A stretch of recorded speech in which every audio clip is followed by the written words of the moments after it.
Our goal is your satisfaction. Let us show you the way.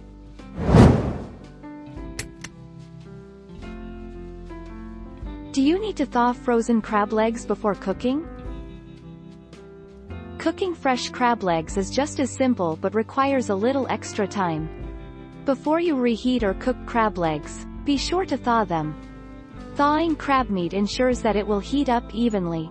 You can defrost crab legs in the refrigerator overnight, for about 8 hours, or by running cold water over them. Can I cook frozen crab legs?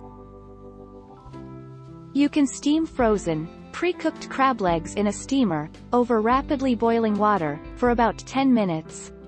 The pot should be filled 1/3 of the way with water. You can also boil frozen crab legs. Fill a saucepan halfway with water and bring to a boil. How do you cook frozen crab legs without a steamer?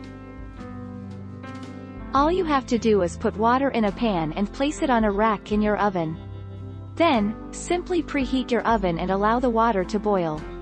Once this is done, you can place your crab legs in the pan, covered with a wet towel, and turn the oven on to bake mode for the best results. Should I boil or steam crab legs? Steaming crab legs is very similar to boiling them. Some people say that steaming is actually better because it allows all of the crab flavor to stay within the shell instead of leaking out into the cooking water. Take our lead. Let's help you make your mark.